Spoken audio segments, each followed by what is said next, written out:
What up, guys? We're the Drama Club. On this week's episode, Lenny cries throughout the whole thing. First of all. Second of all, we talk about big dick energy. Who has it and who doesn't. Then, it's a twofer. I'm going to tell you all about the elevator incident at the Met Gala featuring H to the Izzo, V to the Izzy, and a B-list Knowles member. And then May's going to tell us all about Joan Crawford being a strumpet ass hoe. And then we're going to end this off with a real special treat for y'all. We got the club banger of the summer. Stay tuned.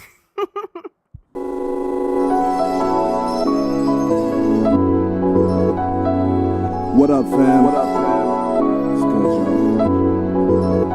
feels good, right? Yeah, I know it, dude. And without further ado, we broadcasting live. Unique New York. Hi, Steph. Hi, May. Last time we didn't introduce ourselves. Did you notice that? But I said hi to you. Yeah. So it kind of worked out. Yeah. Do we have to keep introducing ourselves though? I mean, if we have new listeners, which I hope we do. Yeah, me too. I guess that's true. Right? Yeah. So, yeah. My name is May. And my name is Steph. And we are the Drama Club, the podcast about scandals, pop culture, celebrities.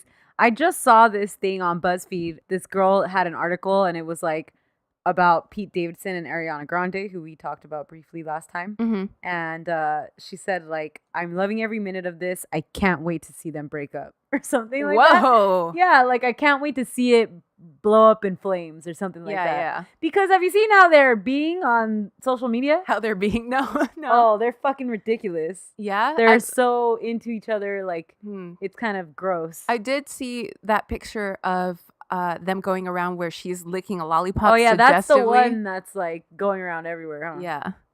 Is that our hot topic? Well, big dick energy came from them. Yeah. Not from them, but... They put it on the map. They did, yeah. Big dick energy is the big topic this week. That's the hot topic this week. Right. People have been saying it a lot. Do you know what it is? Yeah, big dick energy. It's a feeling. It's a vibe. It's a state of mind. From a guy, right? Well, arguably. Yeah, true. But it's like on Urban Dictionary, it said it's confidence without cockiness. Oh, yeah? And I like that. Okay. Yeah. Yeah. Like Pete Davidson is a guppy, but I mean, he's confident enough to land Ariana Grande. But I think it's also, there is a sort of literal meaning to it too, where it's like he allegedly has a big dick. Well, he like emotes the energy that one that has a big dick would. Right. Yeah. Yeah. So the women that people are saying have big dick energy. I said Rihanna. 100% I agree with you. Yeah. Who else? Someone said that someone posted a video, an old video of a young Angelina Jolie doing knife tricks. Oh, yeah. You know, with one of those butterfly knives. Yeah. And they're like, young Angelina Jolie, big dick energy. Yeah, for sure. Hillary Clinton. In her pantsuit. Hell yeah. Did you know that Pete Davidson has a Hillary Clinton tattoo? Yeah. In her pantsuit? Yeah. Oh, God. Yeah, so that's the big news this week, big dick energy. Yeah. Do we have big dick energy? I hope so. Someone said if you have to ask, then you don't? You don't. Oh, all right. Never mind then. Yeah. Womp womp. We here at the Drama Club, we got small dicks. We have big ovary energy. Yeah. The knowledge that these difficulties are normal and usually only temporary helps to turn family friction into more constructive channels. All right. We're doing a two for this week. Okay, I'm going to go first. Cool. My topic this week is a very special topic. It was all over the worldwide topic. I was in D.C. when this news dropped. Oh, yeah? Yeah. I remember specifically it was for Howell's sister's wedding. The time is 2014. The event is the Met Gala. The location is a motherfucking elevator at the Standard Hotel in New York City. Oh, he heard me talking. Yes, y'all.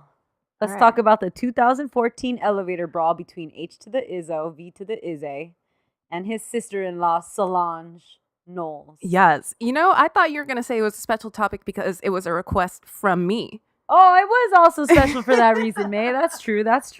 I couldn't decide what to do because you told me what your topic was. Yeah. And then, so after you did Heather Mills McCartney, Yeah. I was going to do Oscar Pistorius. Ooh. Because I was like, that's another one leg.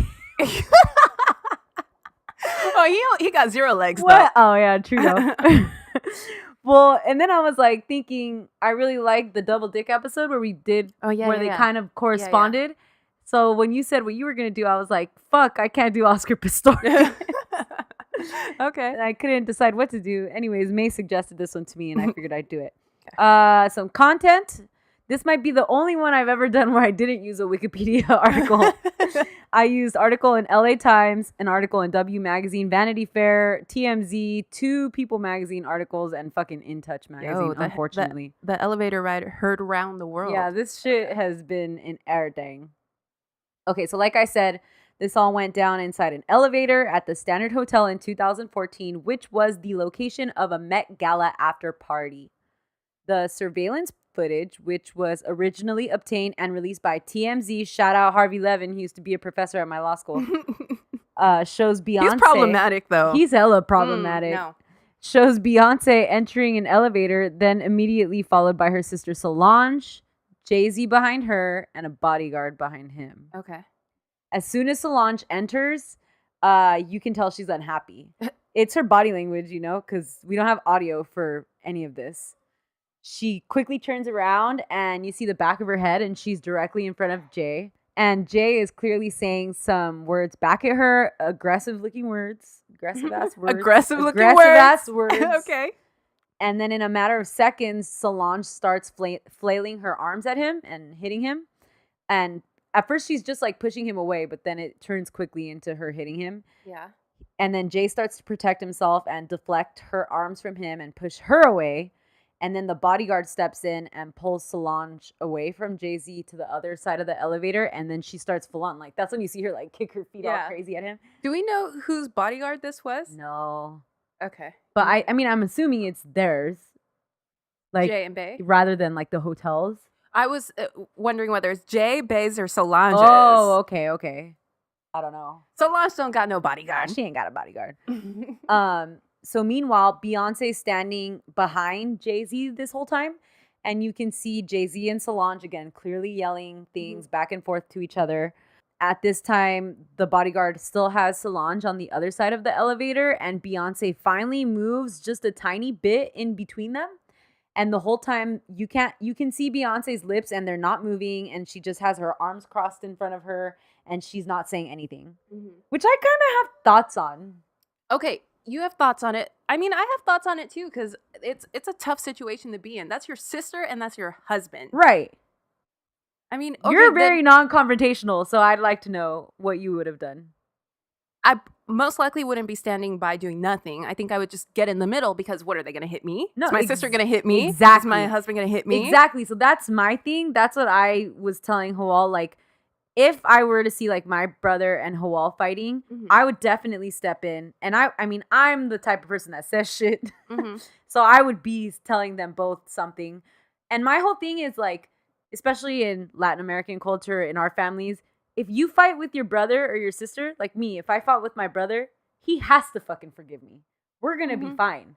He's going to get over it. We're going to get over it. We're going to squash it. We're going to be fine. Yeah. But my brother and my husband, they don't have to forgive each other. Right. They don't have to be okay with it. And then that causes something forever, you know? So, like, I don't like that she just kind of stood by and didn't do shit. That's my thing. But we don't know what happened before this. Right. No, you know, yeah. It's kind of hard to. It is hard, but I still don't think, like, just sitting there not saying anything. Actually, I think not saying anything says a lot. Really? Like, because Solange is being the aggressor. Right. So I think that her letting it happen is like, you deserve this, motherfucker. Yeah. You know? Yeah, true. Like, she's also mad at Jay. Yeah. Okay. And, like, maybe Solange is doing what she can't do. Yeah, exactly. All right. I kind of see that. I also don't have a sister. So I don't know what that's like. Yeah. But maybe, maybe if I had a sister and I was real pissed at Howell and she started hitting him, I'd be like, yeah. Right. Hit that fool. yeah. All right. Okay, so Solange starts, I'm just kidding. Look at him. Look at him. Solange starts kicking at Jay again, and she gets a pretty good few couple UFC kicks in. Mm-hmm. Jay grabs her by the foot at this point, Mm-hmm. and he's like just trying to control her and like deflect everything. He at no point really looks like he's hitting her back or anything like that. Right. He does like push her back at one point, but again, it just looks like he's like He doesn't do anything that where you're like, what the fuck are you? yeah, like, no. Yeah. And so like for anybody that hasn't seen the footage, that's not what I'm saying at all. But also, if you haven't seen the footage, again, why are you listening to this podcast? So Solange's head is moving towards Jay, and she's also, again, clearly yelling something at him. Beyonce, again, positions herself in between them. And at this point, she does turn to Jay, and you can see them having words with one another while Solange keeps, like, popping off on the corner. But Jay and Beyonce's words are, like, calmer. Mm-hmm. Finally, the bodyguard pushes some fucking buttons in the elevator and lets go of Solange, who starts putting herself back together, like fixing her dress. Because again, they're at the Met Gala after party. They're all dressed really fantastic. That's my favorite part. Yeah. And then right when the elevator doors open and she's like getting out, she fucking full blown swings at Jay with her clutch and hits him in the head. Really? I forgot about that. Right when the doors open. Yeah. And then there's some pictures taken of them as they're leaving the elevator, and Beyonce is giving some like tight-lipped smile, and Solange looks pissed, and then Jay is cupping his head like right where Solange just hit him. My favorite part of that whole ordeal are those pictures when they're walking out, because they're like, you know, like nothing happened. Like they put themselves together for that shit. Yeah. So the big mystery is what the fuck happened. I think we know what the fuck happened now. It's pretty shocking footage if you just take it like point blank, right? Because this is Beyonce, who has been pretty successful in keeping most of her life private and at curating the persona that she does want the public to see. Yeah. She reveals just enough to where people think they do know a lot about her, but we really don't. We really don't know what the fuck she's about. She doesn't give many interviews, and the most exclusive ones are those HBO specials, which are directed and executively produced by her. Yeah. So she keeps control over all that shit, and we don't know who the fuck she is. So now we got to see this totally private event go down and be published for the entire world. And I think it's really fun too, because like you said, we don't know what the fuck they're saying or what happened, but we know enough to like get into our investigative mind grapes. Oh yeah. And come up with answers that satisfy the gossip in us all. Well, I think that when the event actually happened, that was harder to do. Than now. We were all just like wildly What? speculating Yeah. what could have happened. Yeah. But I think that now, years later, we got the pieces. Yeah, we got enough pieces to put that shit together. And we like puzzles. Yeah. Oh, We're fuck all yeah. about puzzles. Another reason I really like this is because money don't buy you class, man. For real. It's a lot. For real. Classy people just take Xanax and shit. Yeah. You know? Yeah. Shout out to Brooklyn. Has Jane Fonda ever had a fight in an elevator like that? Hell That no. bitch is classy as fuck. Fuck no. So before we get into their boring ass joint statement, let's get into the tea. Okay. A source told People magazine that Solange ran into fashion designer Rachel Roy earlier in the night at the Met Gala and was provoked by her. I doubt it. Me too. I doubt it. She probably saw her. Other sources, so again, sources we don't fucking know, Yeah. right? Say that Solange actually yelled at Rachel Roy during the Met Gala. Yeah. And they deflected from that in their statement. Mm-hmm. Solange and Rachel Roy used to be homies, and Rachel attended the 2012 Met Gala, so 2 years prior, with Solange. People think that Solange's run-in with Rachel at the Met Gala is what led to the fight with Jay. Yeah. So we'll get back to Rachel in a second. I didn't realize that they were homegirls. They were. Wow. Yeah. Okay. You can see the pictures from 2012 where they're like on the red carpet together. Wow. Yeah. So 10 days after the incident, like I said, Beyonce, Jay, and Solange issued a boring, bland-ass joint statement in which they say they worked through it. Jay and Solange both assumed their share of responsibility. They apologized to each other. Yada, yada, yada. They love each other. Blah, blah, blah, blah. 2 months later, in an interview with Lucky Magazine, Solange addressed the incident for the first time. And What the fuck is Lucky Magazine? some old-ass magazine. Okay. All right, go on. It's like 17 magazine. Like it's within Teen that bop. genre. Yeah. Tiger Beat. All she said was that the fam bam was all good. Mm. After that, Beyonce remixed her song Flawless with Nicki Minaj off her self-titled album that was out there at the time and added in a line that said, "Of course, sometimes shit go down when there's $1 billion in the elevator." Yeah. Which that always bothered me because like that didn't rhyme with anything. Like it was just like it wasn't even like a low key flex. It was just like a straight up flex. Yeah. And I don't know. Yeah. Also, how much of that billion is Solange's? Like point a million? 0.00 A million that she borrowed from Beyonce? and low key, like how much of that is Jay-Z's? Like 700 million? No. There's also some pretty great memes about this incident and how it's directly responsible for inspiring the next albums of everyone involved. Because after this, we saw Beyonce drop Lemonade, Jay-Z drop 444, and Solange drop A Seat at the Table. So let's start with Beyonce's album. The 2016 album Lemonade was a direct attack at Jay. It discusses coming to terms with your husband's infidelities and jealousy and the awful feelings you feel when you think someone is or could be cheating on you. A hot quote from the album is off the song Sorry, where B says, "He better call Becky with the good hair." Yeah. That shit propelled an entire generation of internet dweebs to investigate just who the fuck Becky was with the good hair. I remember this because it was wild on the internet for a second. Our girl Rachel Ray. Oh, May, shut up! I'm getting to that. Okay, good. And to be honest, I want to throw May and I into this because we got some good ass fucking hair, dude. Don't forget that my hair accounts for 60% of my cuteness and 45% of my personality, motherfuckers. Dude, if I ever get a man that cheats on me with you, I'm gonna be like, better call Steffi with the good hair. So now let's get back to Rachel Roy. Rachel Roy, whose fashion line is sold exclusively at Macy's nationwide. Oh, I thought low-key, I thought it was like Kohl's. That's fucked up. I don't know why, but it is. So she was widely believed to be Becky with the good hair that Beyonce was referring to in that song. Immediately after the Lemonade video dropped on HBO, Rachel Roy took to her Instagram and posted a selfie of herself with the title saying, "Good hair don't care, but we will take good lighting for selfies or self-truths always. Live in the light. # no drama queens." Wow. I hate subtweets. I hate all that. Do too. Like, I do too. just say what you're going to say. Exactly. If you're going to do all of that. Exactly. I also hate like that self-righteousness kind of vibe. Like, right. relax. I'm above commenting about this. But I'm going to comment about it. Yeah. Fuck you. Bitch, you know what you're about. A few days later, Rachel went on an anti-bullying rant on her Twitter. And then after getting all sorts of heat from the Bayhive, made her Insta private. Is it Beehive or Bayhive? I say Bayhive. I say Bayhive also. What do you say? Oh, I don't know.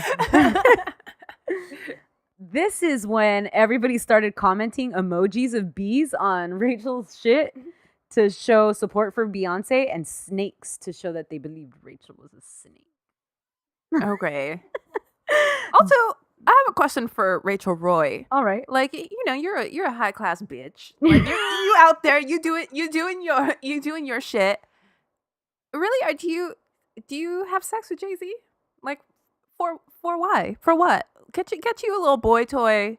Someone, you know, I don't know. It just seems not like everybody aspires to the ranks that you do, May. Some people are perfectly fine selling their shit at Macy's and fucking Jay-Z. Not everybody wants to be in Bloomingdale's fucking, who do you want to fuck? The Iranian soccer team or? Yeah, that was, at the same time, all of them? Not even that, no, that's too much for me. So Rachel, she got hella heat from that selfie. And then the Monday following all this shit, she dropped out of a public event. What kind of public event? I don't fucking know. She had a TED Talk. Dude, if you can't take the heat, stay the fuck out Beyonce. I was going to say, tell Jay-Z to stay the fuck out you. Honestly, she's a weenie. Who? Rachel Roy. Okay. You can't be saying shit like that and then acting all self-righteous like you're all bad and then not be able to take the heat. Like, you didn't know people were going to come for you after that shit? Yeah. No, if this happened to me, if I said some shit like that, I would have wore a fucking Destiny's Child shirt to that fucking public event. Yeah. Yeah, like, if you want to talk shit, go ahead and talk shit, but then stand your ground. Don't fucking back down. That just makes you look stupid. Rachel Roy does not have big dick energy. No, she don't. Mm-mm. So Jay fucked Rachel Roy, allegedly, right? Yeah. And this is crazy for several reasons. So Rachel, again, she's a fashion designer. She was previously married to Damon Dash, who was Jay-Z's business partner and very good friend in the early 90s and 2000s. Jay and Damon Dash started the fashion empire Rocawear clothing line and Rockefeller Records together. Damon Dash and Jay-Z had a really nasty falling out due to business and creative differences. And Damon Dash also had a pretty nasty divorce with Rachel, which ended in her gaining sole custody of both of their children and a restraining order against him. Wow. Yeah. Rachel interned at Rocawear, which is how she met both Damon and Jay. Wasn't there also some sort of love triangle with Rosario Dawson? Rosario Dawson lost her virginity to Jay, Jay-Z. right? Yeah, and I think that She was with Damon too? Yeah. Ooh, that's hella sketchy. They're trash. So a few days after the Lemonade album and the Instagram post and all the heat, she issued a statement saying there's no validity to the idea that the song references her. Mm-hmm. Meanwhile, you're sub-referencing the song in your Instagram. Okay. So what do you think? Did he mac on her? Hell yeah. Yeah, right? Because I understand where Jay-Z's coming from. Because you kind of almost, if you're in Jay-Z's position, you don't want to do what Rachel Roy is doing. Like, you don't want to just have sex with like some fucking hoe. Because right. She's, there's no security that she's not gonna talk. Yeah, you make want her money off that shit. Right, you want someone established, someone who's got. I get that. Someone who has something to lose. Yeah, right. And they probably go way back. And I'm sure there's that should just attention happen. there. Yeah. So then, quick back to what you were referencing. There's a hilarious article in People magazine where they had to interview chef and host of Food Network's 30-Minute Meals, Rachel Ray, because stupid ass motherfuckers were confusing her for Rachel Roy, and they started trolling her, sending her messages on the internet. So Rachel Ray had to deflect all this heat. It's so ridiculous. I love that. Yeah, that's love amazing. that. She also took it with stride, and she was like, I feel complimented that Yeah. people think I would be cool enough to run with this crew. One of my all-time favorite celebrity photo shoots is Rachel Ray, her sexy like GQ? FHM. Like, Oh, is it FHM? it's one of those. Yeah. And Does she's like, FHM still exist? I don't think so. No. Oh. And she's like licking chocolate off a spoon or Ew. something. Like, Okay, so also there's a few runner-ups for the Becky with the good hairstyle. oh, I didn't know that. Okay. In 5th place, we got Claudia Schillen. This girl is a young Belgian beauty queen and model. Okay. Claudia says she was partying in a nightclub in Antwerp where Hova was, and he sent over some glasses of Ace of Spades champagne to her and her girlfriends. Mm-hmm. He then joined them and told her that girls from Antwerp are the most beautiful in the world. After she came out and said all this, she also got a lot of heat from the Bayhive. Mm-hmm. So she then tweeted that nothing inappropriate happened and she was a fan of Beyonce. Wait, but when did she say this? Did she say this after The lemonade, yeah. And she was just like, just to let you guys know. Yeah, she knew what she was So doing. shut up. Yeah. In 4th place, we got Rita Ora. I don't believe this, but go on. Rita Ora is, I guess, a singer whose songs I have never heard. She's something. I feel like she just kind of appeared one day and was famous, and I never really cared to find out why. Mm-hmm. I do know that she briefly dated Rob Kardashian, and their breakup is what allegedly caused him to gain a bajillion pounds. Wow. Yeah. I saw her wearing an Adidas tracksuit one time on the internet. Oh, that's cool. That's a reason to be famous in the year of our Lord 2018. So she was a protege of Jay's, allegedly, Okay. early on in her career, which led to affair rumors way back then. But after Lemonade came out, she went to like a very paparazzi located location Mm-hmm. and she wore a lemon printed bathing suit. So people thought that that was like a message she was trying to send. Mm-hmm. And she similarly got hella hate for this. Yeah. And at the next year's Met Gala, she wore a pin that said "Not Becky." She just likes attention. Yeah, she needs something to be famous for, so she got to do little shit like that. She sang at the Vatican? What? That's all I know about it. For She the sang at the Pope? Vatican. Yeah, for the Pope. Oh. Okay. Second runner up is rapper Liv. I have no idea who that is. Okay, I hadn't either. The only Liv I know is Liv Tyler. Hell That's yeah. the only Liv that we acknowledge That's on this the only podcast. one that matters. Okay, so this rapper, I never heard of her either before this, It's pretty interesting though. So she claims that she and Jay met in Miami in the late 2000s and that he asked for all of her information to try to get with her. She full on embraces being referred to as his mistress and released a song entitled Sorry Mrs. Carter, which is basically a Hova diss track. Oh. And the music is to Outkast's Sorry Miss Jackson. It's trash. Okay. But so what she does is she denies anything going down between her and Jay, but talks about how he's fucking inappropriate and that's not fair to Beyonce. Okay. Yeah. This chick is kind of weird though. Like she is also like an aspiring fitness blogger and like she alleges that she inspired Nicki Minaj to rap and She got good hair though? no. All right. Cut. Check. It's not She's you. out. She's out. First runner up, Maya. Don't say that. I think you'll like this one. Okay. Okay, go on. Kind of out of nowhere, people started speculating that Becky with the good hair was R&B goddess Maya. Okay. Maya and Jay did a song together forever ago, Best of Me.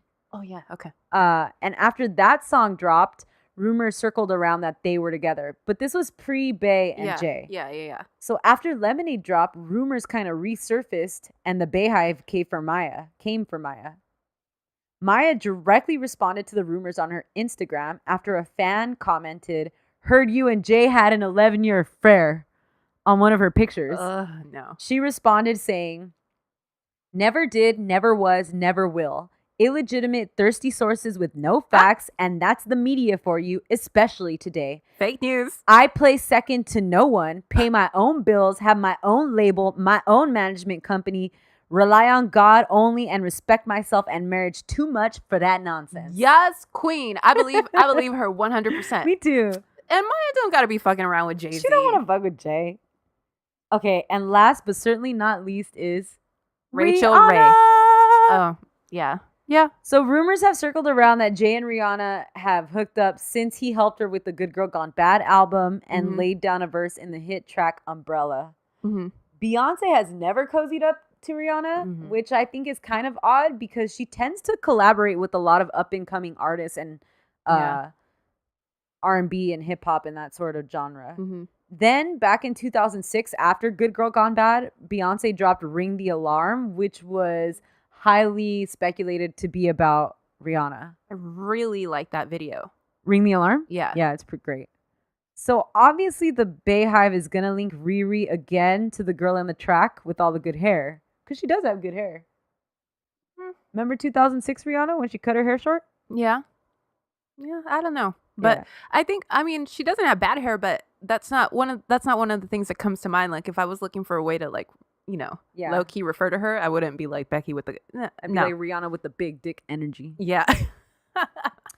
Yeah, so I don't know. I mean, I do think that Jay and Rihanna hooked up. Yes. Right? Yes. Remember we saw her Facts. at Jay's concert in Vegas? Rihanna. No, I don't remember seeing her. She was in the Balcony? with DJ AM. Really? Yeah. Damn, that's a throwback. I don't remember. All right.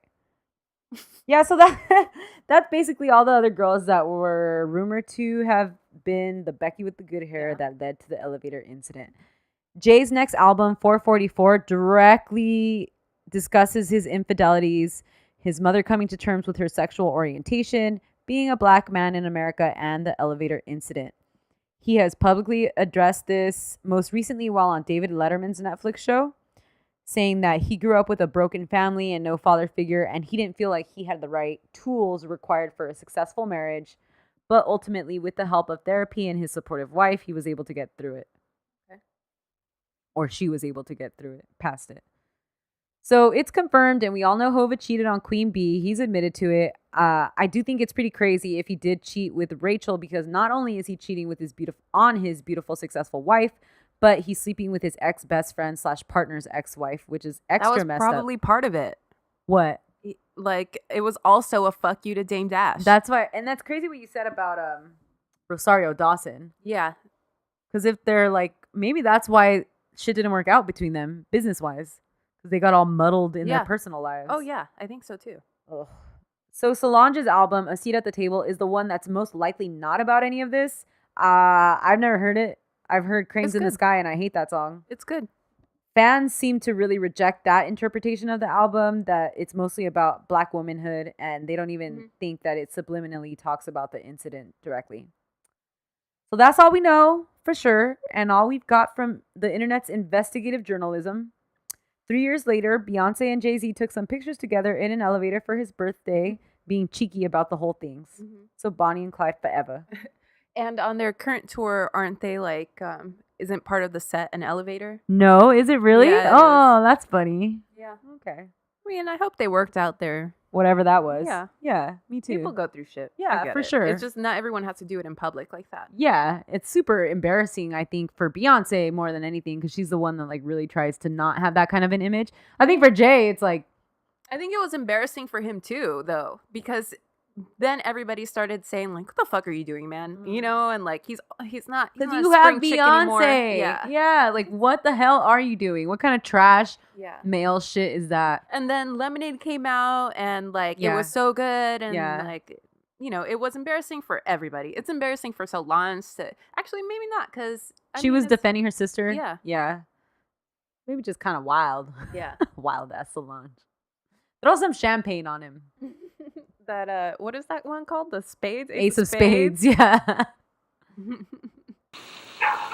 They seem to spend hours in completely useless activity. They quarrel a lot, but the gang sticks together. All right. Are you ready, May? You ready, B? I'm ready. All right, so my topic is about the late great Joan Crawford.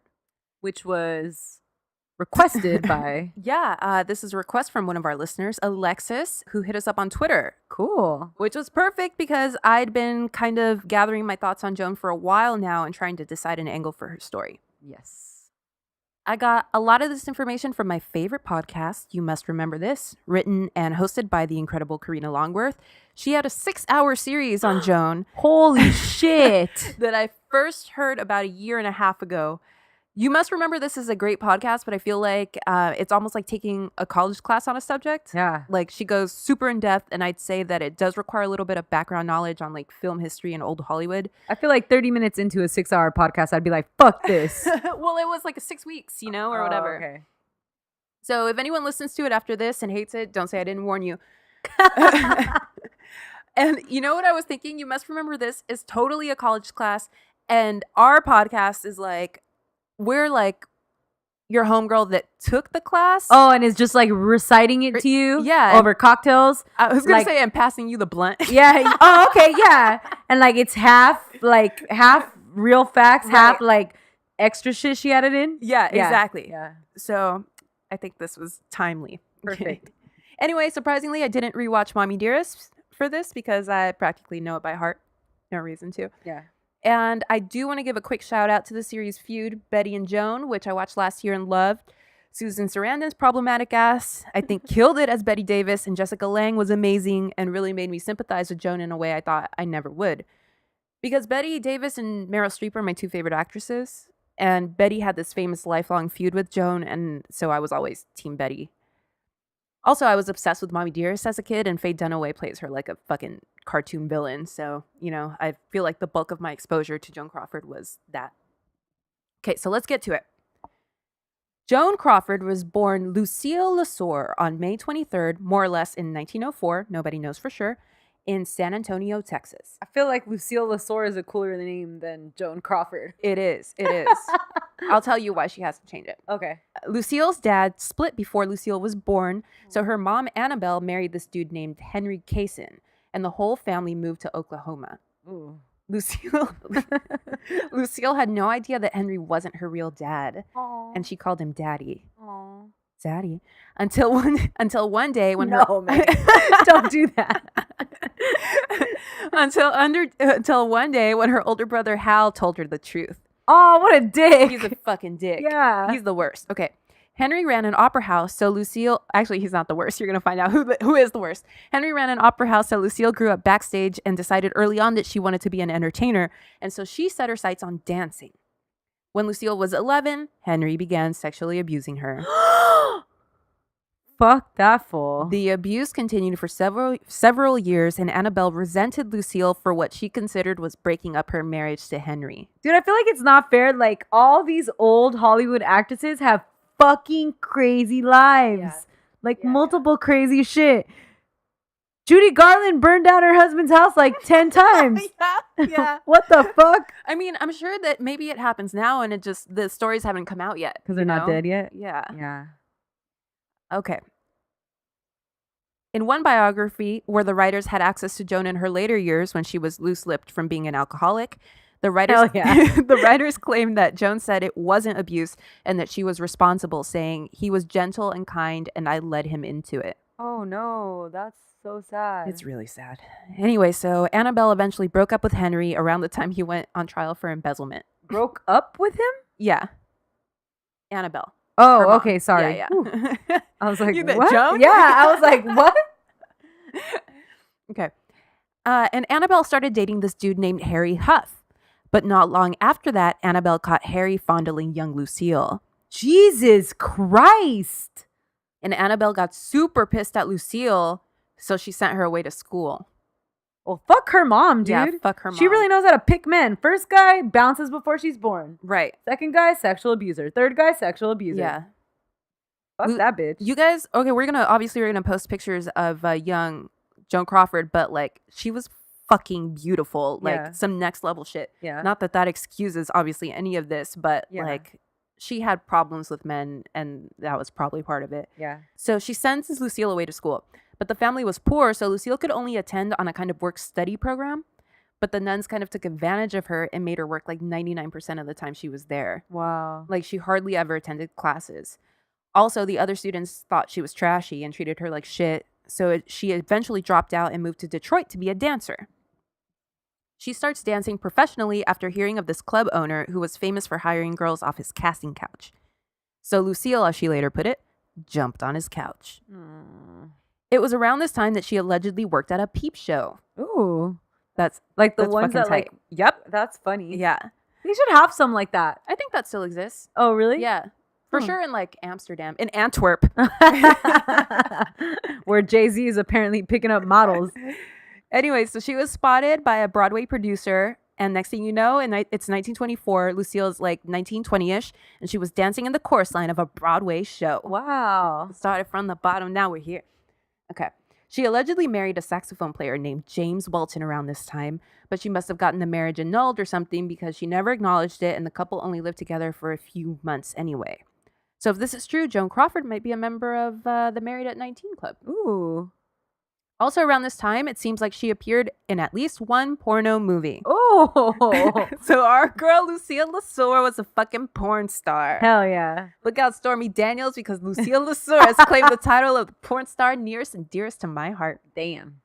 Joan never admitted this, but numerous sources have claimed that several people tried to blackmail her over the years and that either she or the studio fixers always paid. There's also... For what? For like the porn thing? For their silence, yeah. Oh, okay. There's also reports of her going around years later and trying to buy all the copies. That sucks. Yeah, it sucks that something like that has to plague you for the... I for remember your in whole Notting life. Hill when... What about it? Why can't I think of her name? Julia Roberts? Thank you. Mhm. All that was coming to my mind, I was like, Jonah Hill. Remember Notting Hill and Jonah Hill? Like... When like naked pictures are posted of her Yeah. and there's a video and Yeah, Hugh Grant yeah. comforts her. Oh, I wanted to tell you guys that May didn't want to talk about what movie?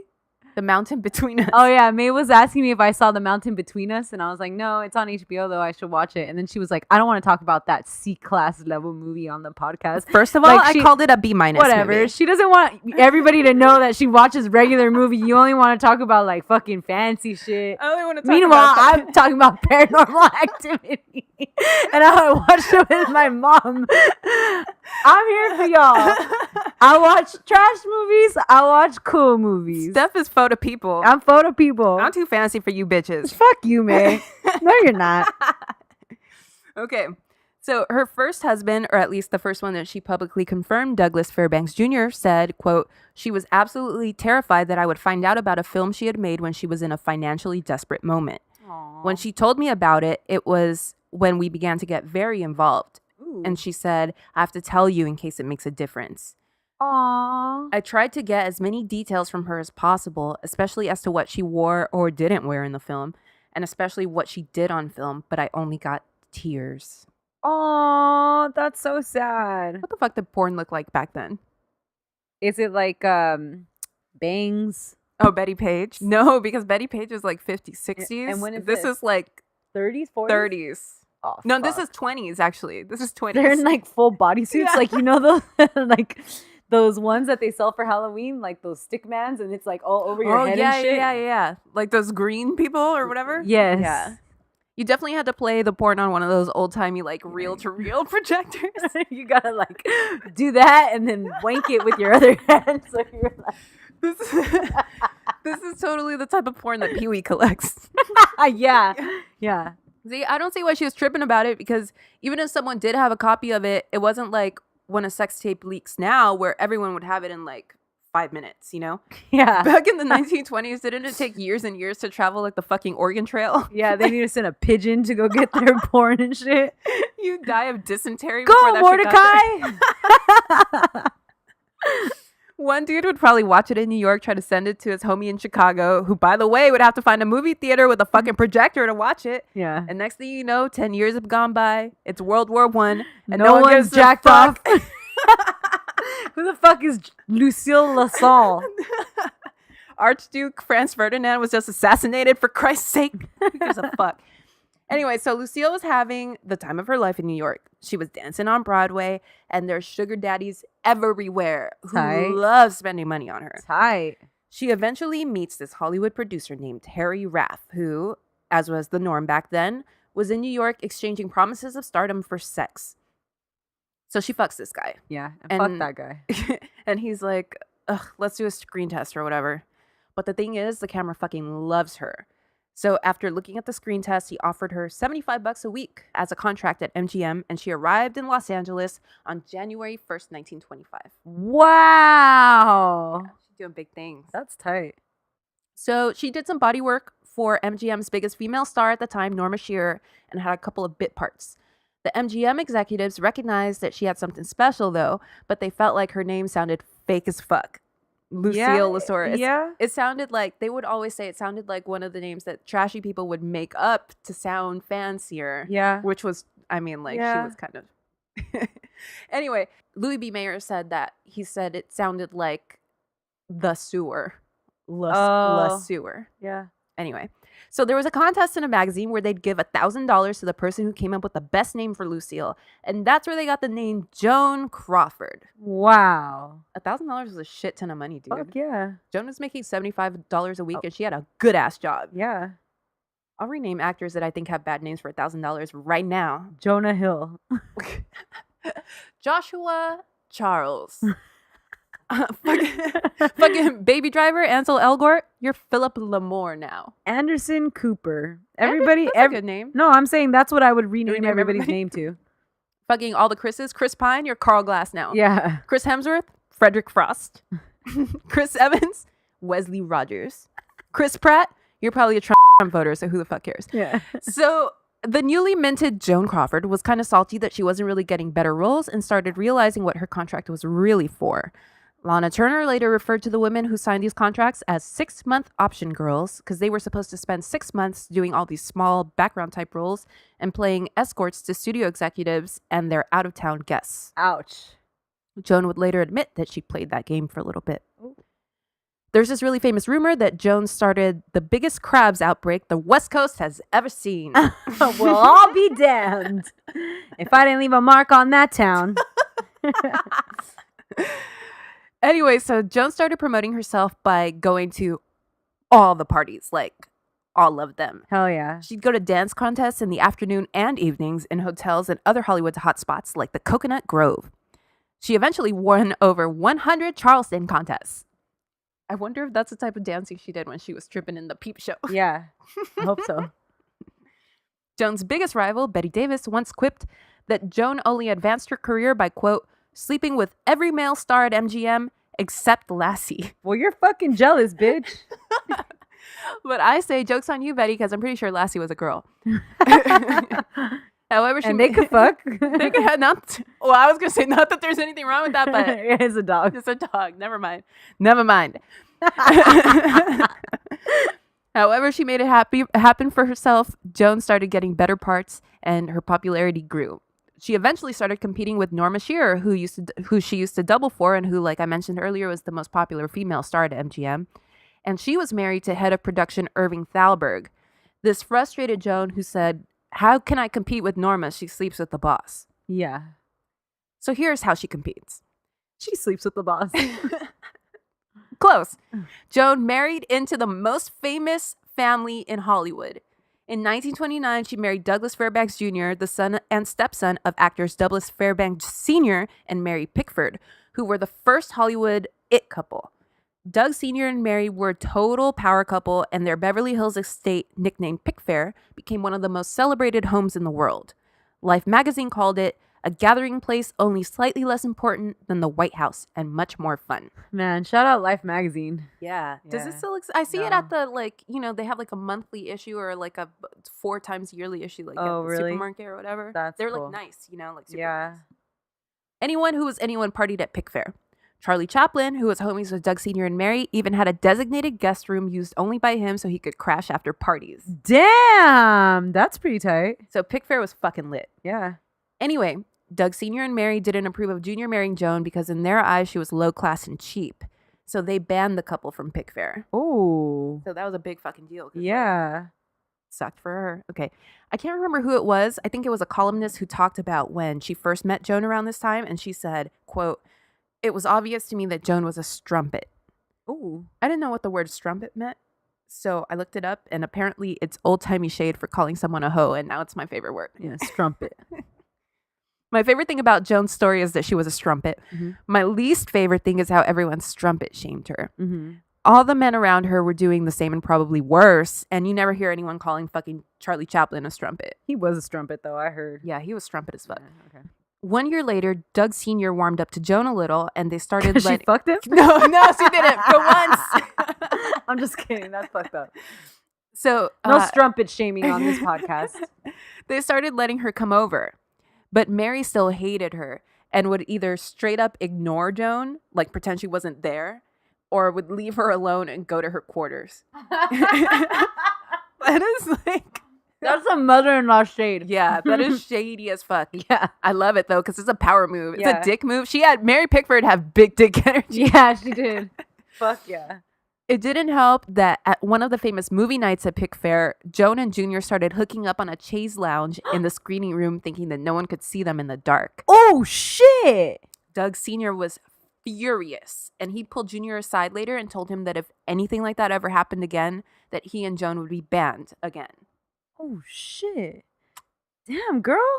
Yeah. Relax. Just fucking strumpet. Yeah, you're at your parent-in-law's house, and you were just let back in, and now you're gonna fuck on a chase lounge? Damn. I mean, let he who hasn't fucked on a chase lounge cast the first stone. Around this time, Joan's mom and brother Hal came out of the woodwork, and rumor has it they were among the people blackmailing her about her porno and other shit from her past. Ooh. That was another reason why they're saying that she had to change her name, because like The porno thing? she had done so much shit Right. as Lucille Lesor. Yeah. Meanwhile, Joan keeps killing it at work, but her marriage with Junior starts falling apart, and Joan starts an on-again, off-again affair with the Brad Pitt of old Hollywood, Clark Gable. Oh. I actually don't really care for Clark Gable. He's not sexy to me. Oh, I think he's pretty fine. But I know that like everyone refers to him as like the peak of masculinity at that time. Yeah. Joan really, really loved Clark Gable, Yeah. who was also married at the time. Uh-huh. Clark was probably the love of her life. Aww. Joan and Clark had so much chemistry that they made 8 movies together. Oh, man. Joan eventually divorces Junior, and in an effort to try to get over Clark Gable, she starts dating Francho Tone, who co-starred with Joan and Clark in 2 movies. After 2 years of dating, Joan and Francho became engaged in 1935. When Francho co-starred with Bette Davis around this time, Betty made a move on him, but Francho rebuffed her and told Joan, which started the lifelong rivalry between the two actresses. Yup. Joan said that Francho saw Betty as a great actress, but not as a woman. The shade. Oh. So Francho and Joan got married, and things are pretty rocky. Oh. They have a bunch of problems. Her star kept rising, and in 1937, Life magazine proclaimed her the queen of movies. Oh. And Francho, though considered a great actor and even receiving an Oscar nomination, he had a chip on his shoulder about being considered Mr. Joan Crawford. That's like all men. All men. Yeah. Yeah. Ugh. So she had a fling with Spencer Tracy, and she walked in on Francho with some strumpet in his dressing room Oh no. on set one day. Oh, but she had a fling? She had a fling, yeah. Okay. So she wasn't really mad about him having a fling. Okay. She was reportedly more pissed that he was cheating on her with some nobody than about him cheating in general. Because she Right. was like, I'm fucking Joan Spencer Tracy. Crawford, yeah. You know? Like, Yeah. That's like what I was talking about, Jay-Z And Rachel Roy? yeah. Mm-hmm. Okay. She also had a series of miscarriages throughout the marriage that added to the strain. Joan had also had several studio mandated abortions throughout her career, even one that was famously allegedly demanded by Clark Gable. Oh no. Imagine a baby between Joan Crawford and Clark Gable. Gable. Yeah.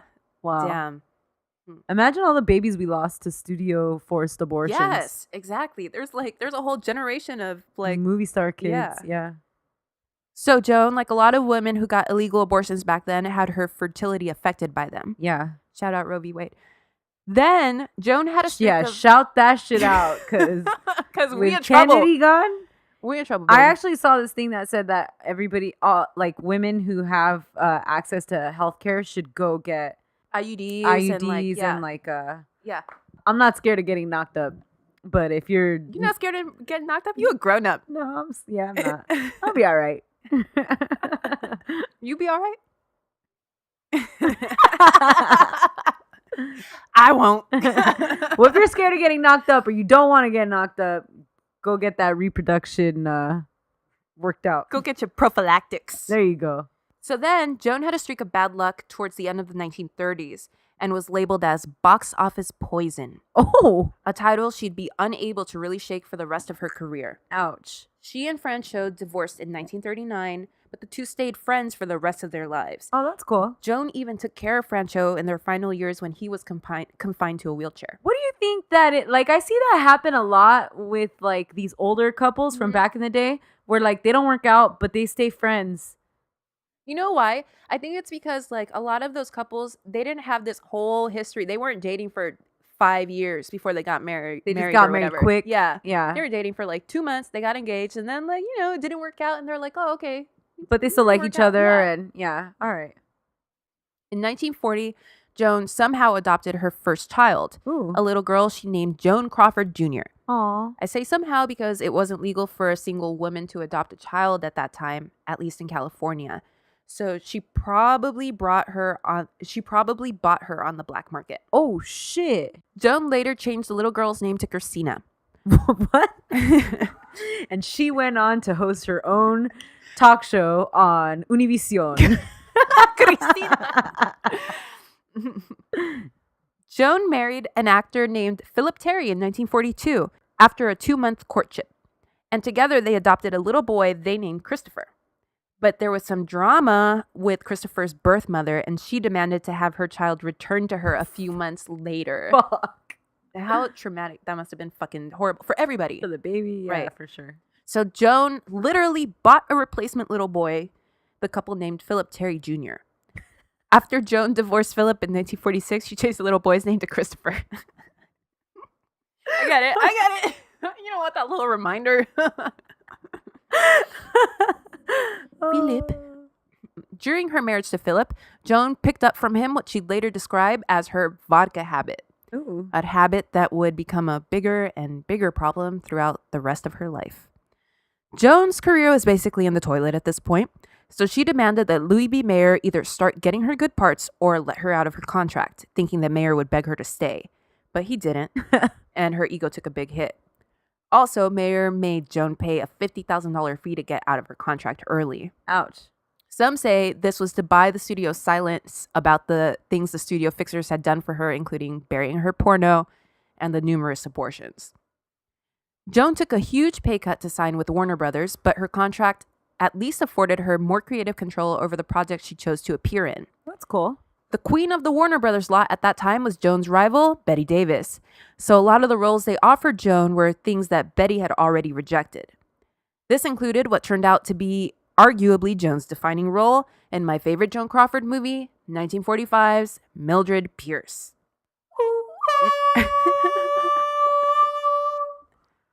Let's talk about Mildred Pierce for a second. Let's just think about it. I love Mildred Pierce. Yeah, okay. Steph and I have some history with Mildred Pierce. That's a very Cheers. defining moment in our friendship right there. Okay, when we were in college and we lived together, there was a remake of Mildred Pierce, a It's so good. mini-series with Kate Winslet. Who's one of my favorite actresses. Yeah, love her. Everybody go watch The Mountain Between Us. Oh. May didn't want to say it. She didn't want to, but she had to. She was like, God damn it. And it would come on Sundays. So, Yeah. like, every Sunday, me and Steph would be like, we'd, like, settle in. Get cocktails. Yeah, gotta watch Mildred Pierce Yeah. and Bad Men And Mad Men. Sundays were the best night. and Hoarders. And Hoarders, yeah. Remember? Yeah, what was there Will too? was there. He was doing something, I'm sure. And the TV was like right by both of our beds. So we Yeah. would get all cozy Mhm. and have like a great 3 hours of TV. Those are Memories. We also made it to class, I guess. at some point. but yeah. Sunday night that was basically the most important. That was a highlight of the week. Yeah, for sure. Mildred Pierce, baby. So Joan was nominated for her first Oscar. Hashtag fried chicken. I was like, why? But yes, hashtag fried chicken and pies. I think that was the other Hashtag thing. pies. Hashtag pie. Joan was nominated for her first Oscar, which was crazy because she was already like super deep into her career, but she wasn't known as a good actress when she was younger. She wasn't, but like she had personality, you know? Yeah. Okay. And she eventually won the Academy Award for Best Actress for this role. After this, Joan had a handful of well-received films and became one of the first actors and definitely the first woman actor to have a 25-plus year career in Hollywood, Wow. which is awesome, but at the same time, no one knew how to deal with an actress at that age, Yeah. especially one who had mostly been seen as a sex symbol Right. that deep into her career. Right. So the parts she was being offered were like fucking garbage. You know who's pretty good at maintaining sex symbol status? Who? Susan Sarandon. Yeah, she's hot. Even though like she's, older and stuff, Yeah. guys really still kind of, perceive her as sexy. We should go to one of her ping pong clubs. We should. Oh, we've been to one in San Fran, remember? At the Standard. I've been to that one. Oh, okay. At the Standard? Here, yeah, downtown. Did we go to that one? No, we went in San Fran, right? Okay. There's like bathtubs and shit. I used to like her a lot Me before the too. 2016 Me too. election. Yeah, it sucks. Whatever. So Hollywood kind of threw her away again. Mm-hmm. So in 1947, she adopted 2 more children, twin girls she named Cindy and Kathy. Not Cindy Crawford, another Cindy. Okay. In 1955, Joan married her 4th husband, Alfred Steele, the president and CEO of Pepsi Cola. Damn. She's Get that paper, girl. yes. Fuck. And for the first time in her life, She Joan, she retired. She's like, I'm done. pretty much, dude. Fuck like, yeah. for the first time in her life, Joan married an equal who she didn't have to worry about outshining. Right. Also, Power couple. he could maybe even take care of her for once. For sure. So Joan wasn't really stressing it when she wasn't being offered that many parts anymore. Yeah. Plus, Pepsi hired her as a spokesperson. Perfect. Perfect. Fuck yeah. But then in 1959, Alfred died of a heart attack, and Oh. Pepsi said they no longer required her services. Oh no. But legend has it that Joan walked into a board meeting at Pepsi in full-on Joan Crawford, Hollywood legend style fur coat, hair, and full makeup and everything, yeah. and was like, listen, I'm Joan motherfucking Crawford, and I'm a boss. You can't fire me. I'm the queen of this shit. Fuck you guys. I demand a seat on the board of directors, or I'm going to trash you guys in the press. So they kind of had no choice, and they put her on the fucking board of directors of Pepsi. Fuck yeah. Make that money, Lucille LaSalle. Okay, so they kind of had no choice but to put her on the board, which she needed because it turns out that Alfred had put the couple in serious debt to pay for their lifestyle. No. He even borrowed money from Pepsi. What? Yeah. Shout out Hugh Hefner status. So Joan had to get back to work. And she made a bunch of shitty and or campy movies, including the amazing and highly successful Whatever Happened to Baby Jane with her rival Bette Davis. There's a lot of drama on the set of this movie between Betty and Joan, mostly about them being kind of catty towards each other. I'm not really going to get into it, but if anyone is interested in learning about that, I highly recommend the series feud Betty vs. Joan. I will say that one of my favorite bitchy comments was when Betty says of Joan, "Joan Crawford is a movie star. I am an actress." Notedly, Betty was nominated. Joan Crawford is a hoe. I am a wife. Joan Crawford is a strumpet, and I am a hoe. Notedly, Betty was nominated for an Oscar for her role, and Joan wasn't. Rumor has it that Joan actively campaigned against Betty during Oscar season and for Anne Bancroft. Ooh. Anne Bancroft was appearing on Broadway, so she was unable to attend the ceremony, and Joan offered to accept the award on her behalf should she win. Anne didn't think she was going to win, so she was like, okay, like, who fucking cares? Go ahead.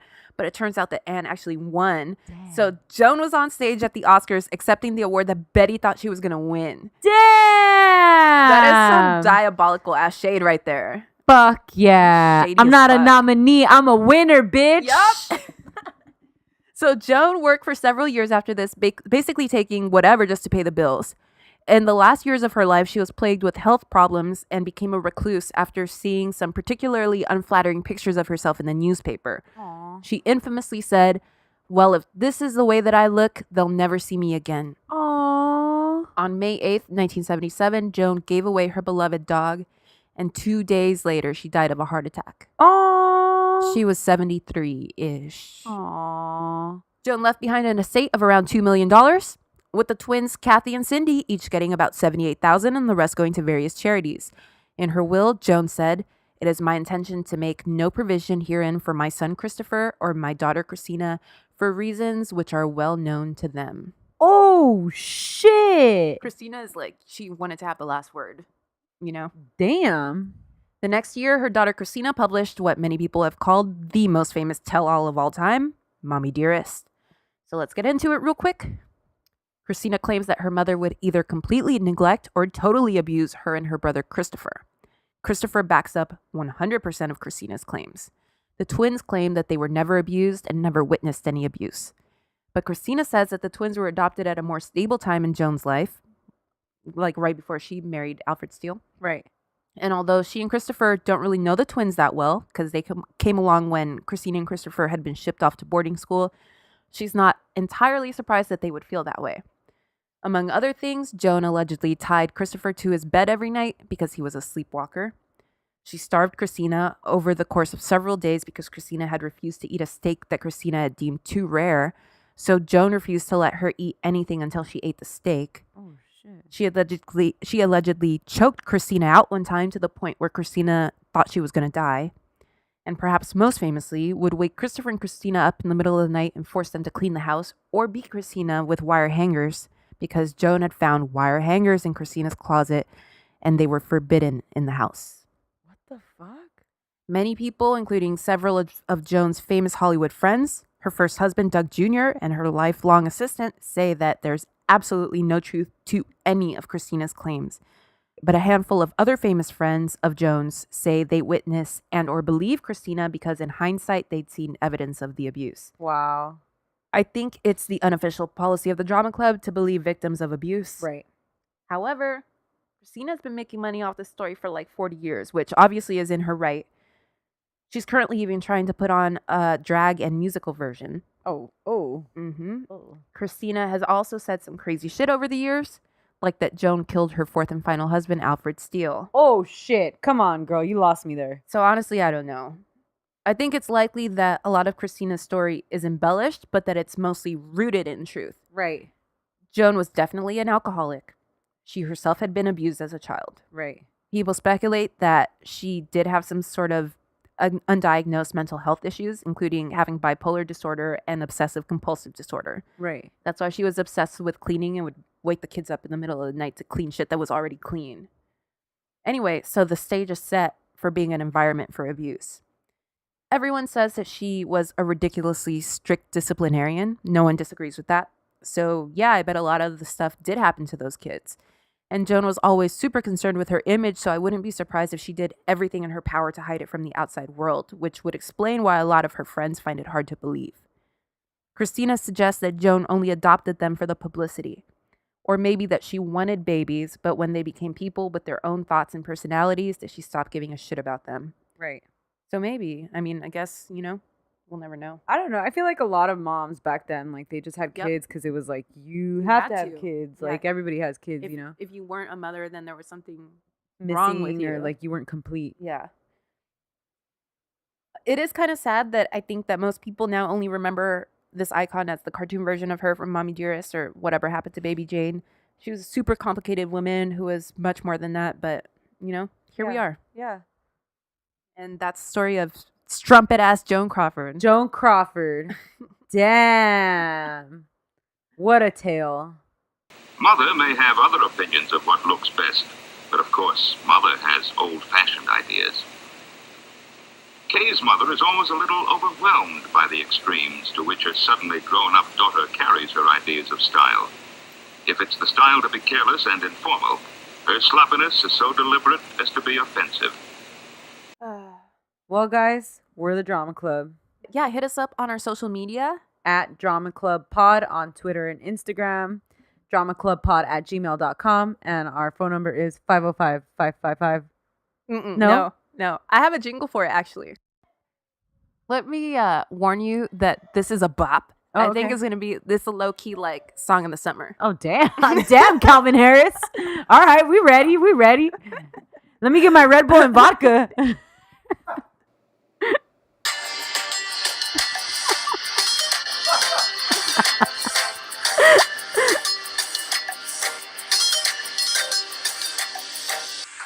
Cinco cero cinco 539-0556 505-539-0556 505-539-0556 505-539-0556 Hell yeah. Hell yeah, May.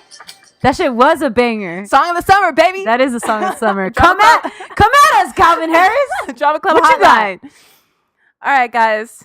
No quickie today. We're not going to do a quickie today. We're actually going to drop a special extra episode, a little spicy extra episode for y'all on Monday.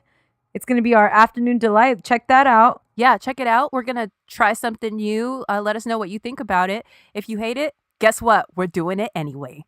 Ooh, ooh. Bye. Bye. However, whatever with your helmet.